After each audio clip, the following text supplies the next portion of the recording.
जय सिया राम। सब सुख लहे तुम्हारी सरना, तुम रक्षक काहू को डरना।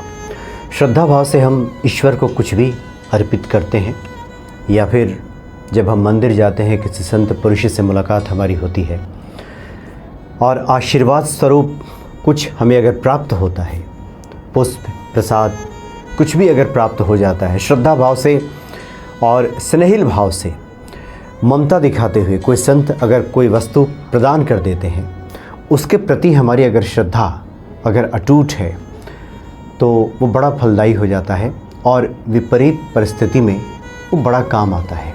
कई बार होता है कि हम मंदिर जाते हैं तो कोई संत पुरुष कोई पुष्प उठा करके ईश्वर के पास से दे देते हैं। ज़्यादातर ये होता है कि कुछ देर उसको हम अपने पास रखते हैं और उसके बाद वो कहाँ रख दिया फिर ध्यान नहीं रहता उस पुष्प का।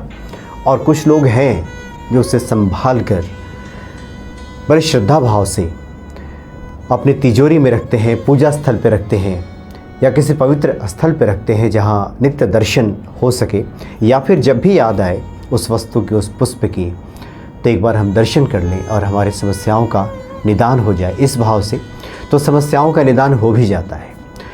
बाबा नीम करोली महाराज के कुछ ऐसे अलौकिक प्रसंग हैं जिससे ये बिल्कुल स्पष्ट हो जाएगा कि श्रद्धा भाव से अगर हम उन वस्तुओं को संभाल के रखें तो विपरीत परिस्थिति में निश्चित ही वो काम आएगा। एक बार की बात है, बाबा जी के एक भक्त दिल्ली में एक ध्यान कक्ष का निर्माण कराना चाह रहे थे कि वहाँ बैठ करके बाबा जी के जो भक्त आएँ और वहाँ पे ध्यान करें उनका। लेकिन उसके डिज़ाइन कैसी हो इसको लेकर चिंतित थे। वो चाहते थे कोई बढ़िया आर्किटेक्ट, कोई डिज़ाइनर मिल जाए जो उस ध्यान कक्ष का निर्माण कर सके।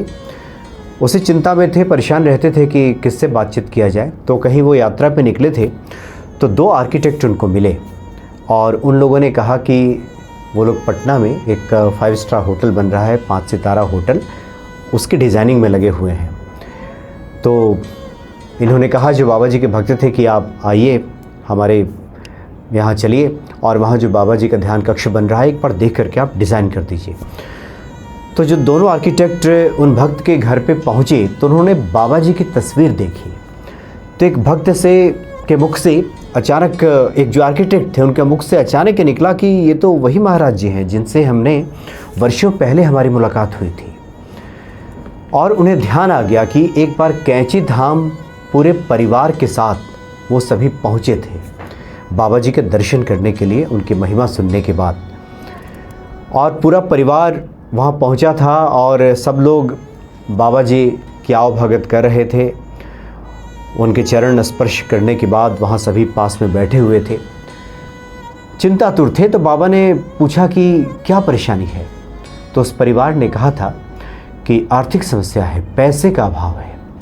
तो बाबा ने कंबल के नीचे से 10 रुपये का एक नोट निकाला और दे दिया। और ये उसी व्यक्ति को दिया जो आर्किटेक्ट अभी बन करके वो ध्यान कक्ष के निर्माण के लिए जो वहाँ पहुँचे थे, उसी व्यक्ति को। और उस वक्त उनकी बाल्यावस्था थी।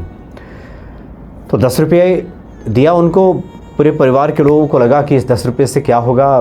बाबा जी ने कोई आशीर्वाद तो दिया नहीं कि ठीक है जाओ तुम्हारा काम चलेगा, नौकरी लग जाएगी, घर में बरकत हो जाएगी, बहुत पैसा आएगा, ऐसा तो बाबा ने कहा नहीं।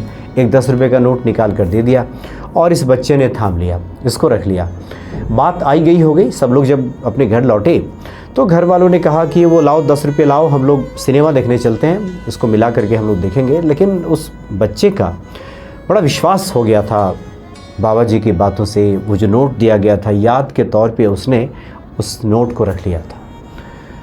और उनका कहना था, जो आर्किटेक्ट अब बन चुके थे, कि जब कभी भी उनके जीवन में कोई समस्या आई, खास करके आर्थिक समस्या आई, परेशानी आई, 10,000 की आवश्यकता पड़ गई हो, चाहे 10 लाख की आवश्यकता क्यों ना पड़ गई हो, एक बार इस 10 रुपये के नोट को निकाल कर वो देखते हैं, निहारते हैं, बाबा जी को याद करते हैं और उनकी समस्याओं का समाधान हो जाता है। कहीं ना कहीं से कोई ना कोई व्यवस्था हो जाती है।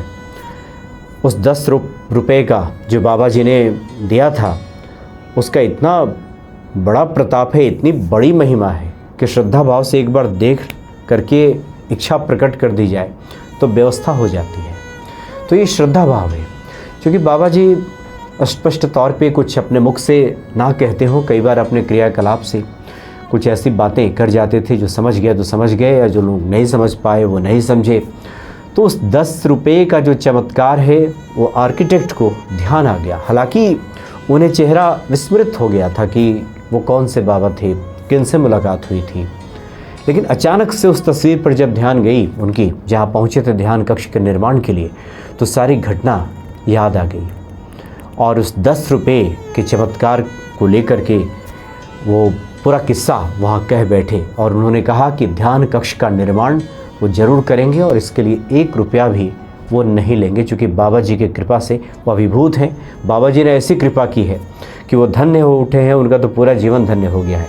और उन्होंने निःशुल्क उस ध्यान कक्ष का निर्माण कराया और इसकी चर्चा की गई है बाबा नीम करौली महाराज के अलौकिक प्रसंग नामक पुस्तक में। और ये कहा गया है कि बाबा जी का जो मंदिर है दिल्ली का, वहीं ध्यान कक्ष बन रहा था और उसी ध्यान कक्ष की बातें हैं जहाँ पे आर्किटेक्ट को ये सब स्मरण हुआया था। तो कभी भी जो वस्तुएं हम सिद्ध महात्मा से प्राप्त करते हैं, सिद्ध स्थलों से प्राप्त करते हैं प्रसाद स्वरूप, अगर उसको हम सहेज कर संभाल कर रखें, उसके प्रति हमारी श्रद्धा हो, विश्वास हो, तो वो हमें कई गुणा फल हमें प्राप्त कराता है। और जब भी जीवन में कोई कठिनाई, कोई परेशानी आती है तो निश्चित तौर पे वो हमारा सहारा बनता है। तो अलौकिक हैं बाबा नीम करौली जी महाराज, अलौकिक हैं उनके इस तरह के प्रसंग। जय सिया राम।